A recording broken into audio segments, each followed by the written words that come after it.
Il faut se méfier des gens qui vous parlent de précision. Parce que moi, je préfère parler d'approximation que de précision. Parce que pour le chercheur, par exemple, il est clair que son mérite consiste à rapprocher des choses qui se ressemblent. Mais si elles étaient exactement identiques, en quoi à quoi servirait le chercheur? Tout le monde serait capable de dire, bah ça c'est pareil que ça. Une tasse, c'est pareil que l'autre tasse. Donc il est évident que si on n'est pas capable de rapprocher des choses qui se ressemblent, mais qui peuvent différer pour telle et telle raison, on n'est pas un bon chercheur, c'est une évidence. La précision, c'est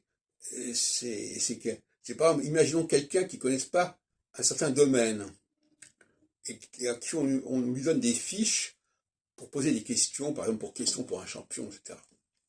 Si le candidat ne donne pas exactement la réponse qui est indiquée sur ses papiers, il va dire c'est faux.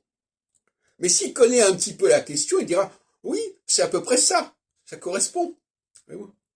Donc, méfions-nous de ça. Par exemple, c'est au niveau des moteurs de recherche. Les moteurs de recherche ont cette qualité majeure, en tout cas ceux qui sont les plus sophistiqués, de rapprocher des choses. Par exemple, si vous mettez des informations qui ne sont pas totalement précises, ils vous les confirment, ils vous les valident, ils vous les complètent. Bon. À l'Éducation nationale, on a le problème, c'est que dans le catalogue général, au niveau informatique, si on fait la moindre faute d'orthographe sur un nom, ils ne trouvent rien.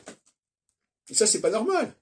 Il faut être capable de trouver quelque chose qui ressemble à ce qui est recherché, et non pas dire « Ah bon, c'est comme quelqu'un dire « Ah, vous ne m'avez pas donné la réponse qui est exactement marquée sur mon papier, donc c'est faux. » Ça, c'est inacceptable.